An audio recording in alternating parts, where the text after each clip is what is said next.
Halo, di pertemuan kali ini saya akan membahas mengenai pengintegrasian. Integration kata bahasa asingnya, bahasa Inggrisnya. Materi MSDM di pertemuan kali ini akan diawali dari sub pembahasannya. Jadi yang akan dibahas selama beberapa menit ke depan yaitu jelas mengenai pengertian dulu, lalu ada sub besarnya adalah tentang metode-metodenya. Bagaimana metode mengenai pengintegrasian ini? Bahan ini bisa jadi mungkin teman-teman ketika mendengar judulnya ini hubungannya sama MSDM apa ini? Pengintegrasian. Seolah bukan menjadi sebuah konsep dari manajemen sumber daya manusia. Tapi makanya kita bahas dulu nih. Saat kita paham definisinya bahwa pengintegrasian itu adalah menyatukan keinginan. Kan integrated bersatu. Keinginan antar siapa? Keinginan antar siapa? Keinginan antara karyawan dan kepentingan perusahaannya. Oke, ada kepentingan dari perusahaan sama karyawan yang disatukan. Itu pengintegrasian. Lalu akan dibahas mengenai metode-metodenya. Ada beberapa metode dari pengintegrasian dan saya akan buka satu persatu dari di awal dari adanya human relation, adanya motivation and satisfaction, leadership dan collective bargaining. Nah itu bagaimana teknik-teknik ataupun metode untuk melakukan integrasi. Cara kan gitu, sebuah metode itu. Di awal dari human relation. Berbicara mengenai human relation, yaitu hubungan antar manusia, maka ada kata kunci di sini, perlu adanya sebuah harmonisasi. Perlu adanya kesadaran untuk apa? Untuk bersedia melebur terhadap keinginan-keinginan dari individu untuk mencapai kepentingan bersama. Dan untuk adanya harmonisasi ini, untuk adanya hubungan yang harmonis ini, yang diutamakan adalah kepribadian. Untuk menjadi harmonis dibutuhkan kepribadian yang seirama, yang sesuai dengan pedoman. Sesuai dengan pedoman untuk dapat berinteraksi dengan lingkungan sosial. Karena setiap manusia kan dilahirkan dalam keluarga yang berbeda. Nggak perlu ke keluarga yang berbeda, individu sendiri adalah makhluk yang unik. Manusia tidak bisa disamakan dengan manusia lainnya, even itu kembar, pasti ada perbedaan. Maka dari itu, manusia berbeda, dididik dari keluarga yang berbeda, jelas nanti mempunyai perilaku yang berbeda.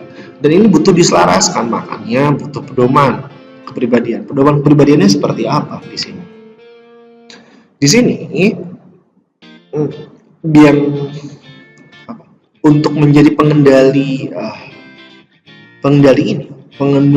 dari kepribadian nanti ada disebut dengan locus of control, yaitu sebuah persepsi dari sumber nasibnya seperti apa. Kan kepribadian nanti bisa dibentuk oleh ini, seandainya dia ada kesadaran. Misal ada locus of control yang internal. Jadi internal itu sudah dilakukan apa, mendapatkan apa. Dengan demikian dia akan bisa membentuk, dia perlu melakukan kepribadian yang seperti apa. Ada eksternal, ada hal-hal di luar tindakannya yang bisa berpengaruh terhadap apa yang terjadi pada dirinya. Locus of control. Termasuk yang selanjutnya tentang motivasi. Motivasi itu kan kondisi yang mendorong orang untuk melakukan sesuatu secara sadar. Ada motivasi tersendiri dan jelas akan berbeda-beda motivasi ini. Sumbernya tergantung gitu, dari beda itu. Bisa jadi perbedaan ini ada sumber dari internal dan juga eksternal. Hal yang menarik sebenarnya motivator terbaik itu diri sendiri. Even Anda bertemu dengan motivator terbaik ya level nasional, internasional Maria Teguh, seandainya Anda belum mau untuk bergerak ya akan pernah bisa bergerak untuk mencapai suatu hal. Tapi bagaimanapun juga, walaupun dari persepsi saya motivasi intrinsik itu paling baik, terbaik, tapi perlu dipahami ada juga kan motivasi dari luar diri. Gitu. Oh iya, tambahan, kenapa saya katakan lebih baik, karena hal-hal yang di luar diri itu ya kita tidak bisa tentukan, di luar kendali kita, tapi seandainya hal-hal dalam diri itu dapat lebih mudah dikendalikan oleh diri kita sendiri, internal dan eksternal. Oke. Pendekatan dari motivasi ini ada 4 secara garis besar, dari pendekatan tradisional sampai dengan kontemporer. Dan kontemporer sendiri terdiri dari teori-teori, dari teori isi sampai dengan teori penguatan. Nah, kita lihat satu persatu. Pendekatan tradisional itu berbicara bahwa motivasinya karena ada pengawasan dan pengarahan. Saya kasih bold ya, biar lebih jelas. Kemudian pendekatan hubungan manusia, kata kuncinya ada kebutuhan sosial untuk merasa lebih penting, merasa berguna, itu ada merasa berkaitan dengan motivasi di relasi hubungan sosial, relasi sosial. Selanjutnya ada pendekatan sumber daya manusia, di mana ini berkaitan dengan kepuasan kinerjanya yang sudah dilakukan. Yang keempat kan, ada pendekatan kontemporer yang terjadi 3 teori. Ada teori isi yang mendekatkan kepada kebutuhan, lalu teori proses yang berkaitan sama pikiran dan pengendaliannya. Kalau penguatan, satu lagi ada penguatan, itu interaksi, perilaku dan peristiwa eksternal. Oke, interaksi antara perilaku dan peristiwa eksternal. Oh iya, untuk memudahkan ketika belajar dari PowerPoint ataupun presentasi rekaman ini, Anda sambil tulis ya, buat skema, buat bagan. Ini memudahkan Anda untuk memahami, dan kalau diulang-ulang juga jadi mudah untuk belajar ya. Terutama untuk Anda yang siap ujian ya. Berbicara mengenai motivasi itu banyak banget teorinya, banyak banget bintisan gitu. Ada Maslow sampai ekspektasi dan lanjutnya. Teori-teori ini dibagi pendekatan itu menjadi 3 berdasarkan kebutuhannya, itu isinya berdasarkan proses kognitif dan penguatan non kognitif. Gitu.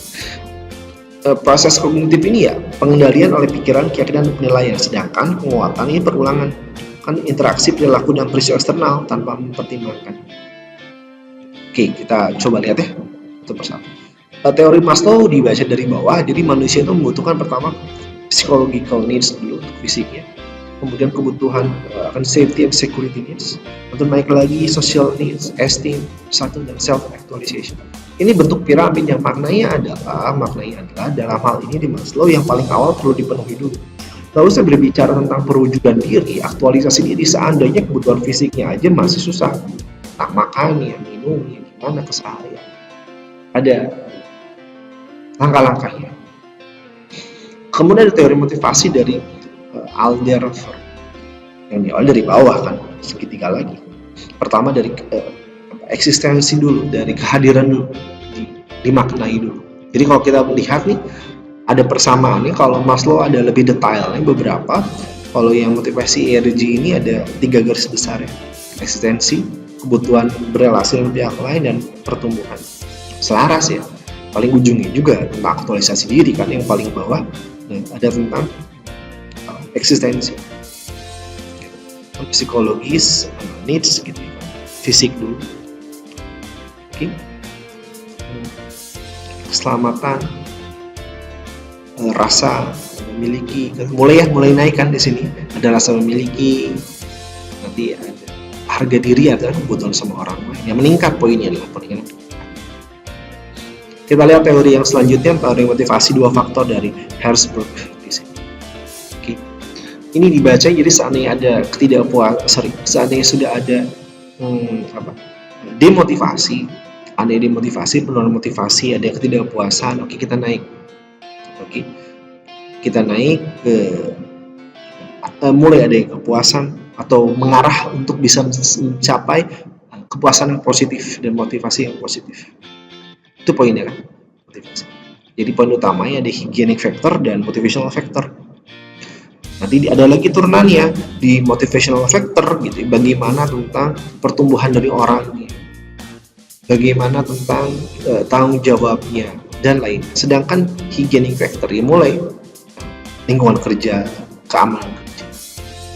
Itu teori motivasi dari 2 faktor disamakan. Nah, ini kalau mau dijabarkan, dilakukan komparasi gitu ya. Ada hierarki, ini teori, itu vektor teori. Bagaimana yang termasuk motivasional, bagaimana disebut atau dikategorikan hygienic factor di sini. Teori selanjutnya mengenai teori X dan Y dari Dr. McGregor. Jadi teori X dan Y ini adalah lawannya bisa sebutkan. Misal kalau yang X itu orang-orang ternyata nggak suka kerja pada dasarnya, Jadi segimana juga bakal berusaha menjauhkan dirinya untuk bekerja.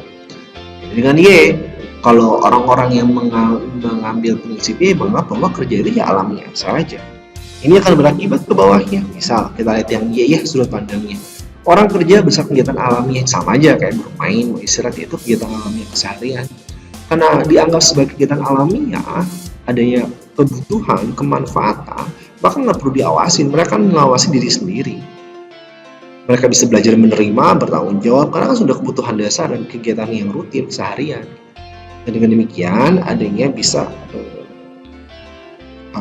skill untuk inovatif, berinovasi. Next dan yang selanjutnya mengenai teori kebutuhan McClelland, bahwa ada kebutuhan untuk mencapai kesuksesan, untuk kekuatan berafiliasi, menjalin relasi. Kemudian teori dari harapan, bahwa yang dicapai adalah akibatnya. Ada sebab akibat di sini karena harapan. Yang selanjutnya tentang teori penetapan tujuan, goal setting theory dari Edwin. Penetapan tujuan sebagai alat motivasi. Jadi mau mencapai apa? Karena sudah jelas yang dicapai, apa yang diraih, oke, motivasi untuk bergerak. Tentang spesifiknya, tentang tantangannya, terus feedbacknya. Itu tentang dari tujuan. Ketika kita berbicara mengenai teori belajar sosial dari Albert Bandura, maka bakal akan dibagi menjadi dua skop, bagaimana harapan hasil dan self efficacy. Maksudnya harapan hasil itu ya akan ada dilihat hasil tertentu, akan ada perubahan perilaku. Sedangkan self efficacy tentang kinerjanya. Selanjutnya mengenai teori dari keadilan. Poin dari teori keadilan menghilangkan kesenjangan antara usaha dan imbalan. Maksudnya kan menghilangkan kesenjangan, harapannya jadi dengan adanya effort yang proporsional dapat jadi imbalan yang proporsional, seimbang, sesuai. Teori penguatan, mengulangi perilaku, kan penguatannya yang namanya memperkuat adanya pengulangan-pengulangan, mengulangi perilaku yang menguntungkan dirinya dan menghindari perilaku yang bisa merugikan. Teori penguatan di sana. Yang ini kita lihat teori motivasi dari Porter and Lawyer. Berawal membaca dari ada upaya lalu melakukan prestasi kerja. Oke, ada upaya di antara upaya sama prestasi kerja, nanti kan perannya seperti apa, kemampuan dan karakter. Prestasi kerja dapat penghargaan yang lain. Lalu maju ada penghargaan secara intrinsik dan ekstrinsik sehingga dari kepuasan. Puas dapat penghargaan lagi, penghargaan yang dirasakan, kontinuitas kepada upaya, kan gitu, motivasi. Oke, metode selanjutnya mengenai kepuasan kerja. Kepuasan kerja itu cara pandang terhadap pekerjaannya. Gimana cara pandangnya? Kan poinnya itu, saya kasih bold di sana. Ada faktor-faktor dari penentu kepuasan kerjanya.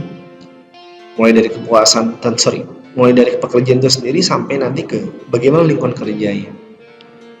Kan berpengaruh ya tentang lingkungan kerja seandainya kita optimal kerja gitu dan kita tergoyahkan stabilitas bahwa di lingkungan kerja kenapa saya effortnya begitu maksimal, teman-teman kayak ogah-ogahan gitu ya misalnya, kan ada bisa berpengaruh seandainya motivasi dalam dirinya kurang.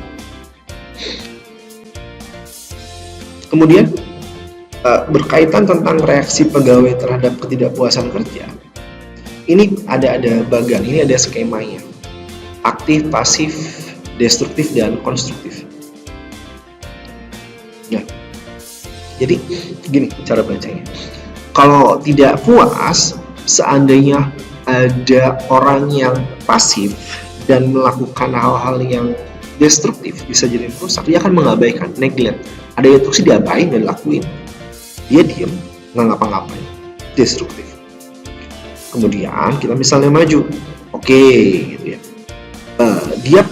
Dia destruktif, tapi aktif, akibatnya dia keluar kerja. Yang selanjutnya dia nggak ngapa-ngapain, tapi dia berusaha membangun adanya loyalitas. Nah yang terbaik memang, yang terbaik seandainya nggak puas dia aktif bersuara, bagaimana sebaiknya. Selanjutnya mengenai kepemimpinan. Kepemimpinan proses untuk mempengaruhi orang agar mau melaksanakan tujuannya apa? Mencapai tujuan organisasi jelas. Jadi ada yang kepentingan pribadi yang diakomodir untuk menjadi untuk mencapai adanya tujuan dari organisasi. Teorinya banyak. Ini bisa dilihat, baca aja. Dari sifat kepemimpinan dan penelitian dari mana sampai dengan transaksional, transformasional pendekatannya. Ciri pemimpin, bagaimana dia bisa manage tekanan yang dalam diri. Karena adanya hal-hal di luar diri kan nggak bisa diperkirakan ya. Ini bisa datang lagi, dia bisa manage. Dia bisa punya rasa percaya diri menghadapi banyak hal. Kendali internal dia baik, stabil emosinya. Jadi untuk menghadapi orang relatif nggak emosional, terkendali. Ya mungkin naik turun ya, jelas namanya manusia ya. Tapi poinnya adalah bisa lepas terkendalikan. Integritas ya, bagaimana orang-orang bisa mempunyai penilaian terhadap integritas. Tentang pengolahan, saya katakan pengolahan kekuasaannya baik, berhasil lagi. Kebutuhan untuk bersosialisasi di sini. Ada studi dari Ohio State University yang ditampilkan di sini. Poinnya adalah tentang struktur prakarsa dan juga tentang pertimbangan. Poinnya adalah pemrakarsa ini kan sejauh mana pemimpin dapat menetapkan atau menyusun perannya untuk mencapai tujuan. Sedangkan pertimbangan bagaimana untuk menghargai gagasan dari bawah untuk mencapai tujuan organisasi. Maka yang terbaik strukturnya tinggi dan pertimbangannya tinggi. Itu yang jadi dihargai, dihormati gitu para bawahannya. Lalu bisa melibatkan timnya untuk mencapai tujuan organisasi. Mengenai leadership, mengenai kepemimpinan, studi dari Michigan University ada yang berorientasi memimpin itu pada karyawan, ada yang produksi pada produksi juga. Jadi setelah berbicara tentang produksi, tentang tujuan apa yang dicapai oleh organisasi. Sedangkan bila berorientasi pada karyawan untuk menentukan tujuan maupun pencapaian tujuan dari organisasi itu. Dikatakan di sini mengenai kepemimpinan yang partisipatif. Ini berkaitan sama apa? Berkaitan dengan penggunaan prosedur keputusan. Jadi keputusan itu bisa autokratis tanpa melibatkan orang lain, konsultasi. Keputusan bersama ini kan lebih banyak diskusi, feedback dua arah lebih banyak ini. Kalau mendelegasi memberikan wewenang pada orang lain. Dengan keunggulan ada kepemimpinan partisipatif, jadi melibatkan ada orang-orang di bawahnya, tim di bawahnya, kualitasnya tinggi. Juga orang-orang mau menerima, karena ada yang pelibatan pengikutnya ataupun timnya menjadi puas karena merasa dilibatkan, adanya sense of belonging di sini. Dan juga pengembangan keterampilan dari pengikut. Berbicara mengenai kepemimpinan, ada orang-orang, ada pemimpin yang biasanya one man show, jadi katakanlah semua diurus sama dia. Ini ada kecenderungan kurang percaya sama timnya. Di sisi lain, kalau saya lebih baik mempunyai prinsip untuk menciptakan pemimpin lain selain saya. Ini bagi saya akan mengurangi beban kerja saya karena makin banyak orang yang mampu melakukan banyak hal. Biasanya ketakutan di sini adalah ketakutan digantikan, orang-orang nggak mau mendirikan pemimpin baru. Namun bagi saya, menurut saya sih nggak perlu takutin karena kalau saya akan terus tumbuh dan berkembang, nggak akan diam untuk bisa diikutin maksudnya loh gitu. Terus berkembang. Toh nggak bisa dibandingkan pemimpin saya sebagai pemimpin dengan nanti orang lain sebagai pemimpin. Track kami sebagai pemimpin akan berbeda dan akan sehingga bisa saling melengkapi. Dia sebenarnya nggak perlu bisa untuk takut.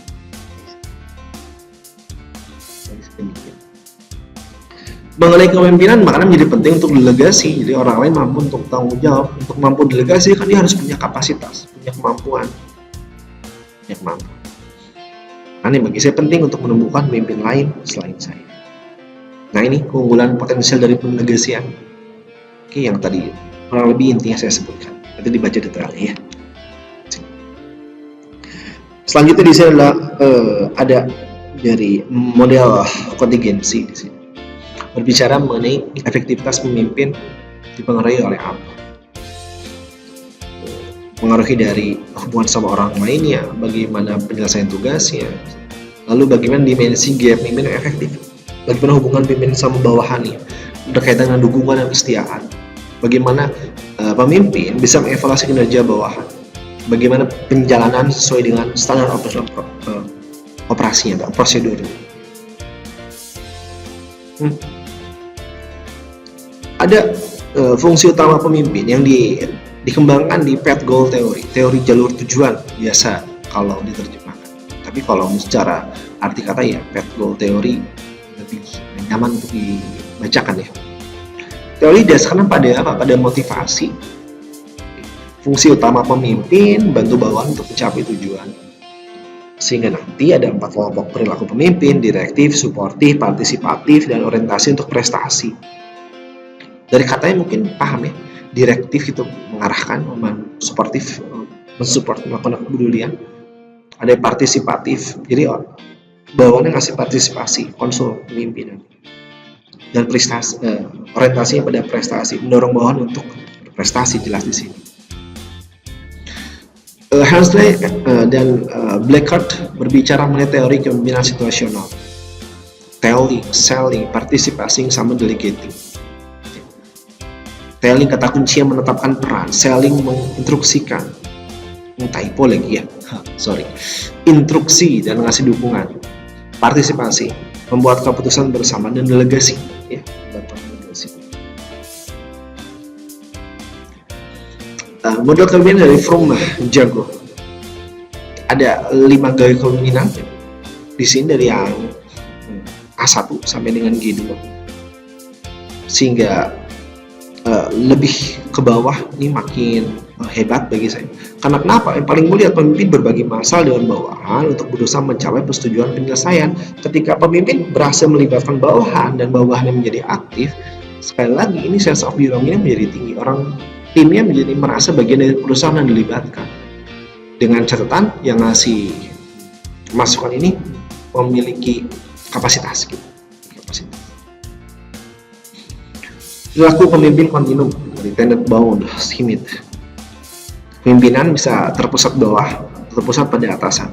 Maksudnya terpusat itu ya ada masukan kan gitu, otoritas. Oke. Otoritas ini. Keterangannya seperti apa? Jadi dibaca. Oke, dibaca di sini. 1 sampai 7. Kepemimpinan transaksional membimbing para pengikut untuk mencapai tujuan. Caranya gimana? Dijelasin tugas sama peran. Makanya ketika dalam sebuah organisasi dalam bentuk apapun, perusahaan dan lainnya, job description menjadi jelas, perlu jelas biar orang-orang paham melakukan apa saja. Dan selanjutnya transformasional, bagaimana pemimpin dapat menginspirasi para pengikut untuk tujuan organisasi. Ya, maksudnya menyampaikan kepentingan pribadi ini kan dalam kehidupan seseorang, manusia ini atau orang-orang perlu mengkategorikan dulu mana yang urgent, mana yang priority. Hal-hal yang not urgent dan juga not priority, nah, ini bisa dikesampingkan. Nah ini bahasan terakhir di pertemuan ini mengenai perundingan kolektif. Perundingan kolektif adanya perundingan pertemuan dua pihak gitu ya, untuk mencapai sebuah kesepakatan para pihak dari karyawan dan manajemen kesepakatan. Jenisnya bisa distributif sama integratif. Distributif biasa dikatakan secara konsep, nanti ada yang win and lose di sini. Ada perselisihan, kemudian ada yang satu yang dianggap menang, satu yang kalah. Sedangkan integratif, masalahnya lebih kompleks, jadi masing-masing perlu kreatif untuk menyajikan bagaimana solusi bersama ya. Konsesioner. Ini berkaitan dengan adanya pertemuan ini antara wakil perusahaan dan wakil pekerja berkaitan kondisi ekonomi yang parah, lalu bagaimana untuk menjanjikan keamanan kerjanya. Kemudian ada perundingan berkesinambungan. Ini berbicara tentang masalah yang ada dipecahkan untuk kepentingan masing-masing pihak. Kata kunci di sini berkesinambungan ya, ada yang teratur ya pertemuan-pertemuan ini. Lalu perundingan intraorganisasional. Perundingan yang terjadi pada masing-masing internal pihak. Jadi intra-organisasional, pertemuannya intra dan dalam gitu. Masing-masing kalau pihak pertemuan pihak antara pihak perusahaan ya, dari obrolan di sini ada kesepakatan tersendiri pekerja ya dengan serikat pekerjanya misal. Oke. Nah, ini referensi yang bisa nanti Anda baca-baca juga untuk meluaskan kembali wawasan. Terima kasih. Saya tutup bab dari pengintegrasian ini. Romi Muhammad Ramdhani pamit. Wassalamualaikum warahmatullahi wabarakatuh.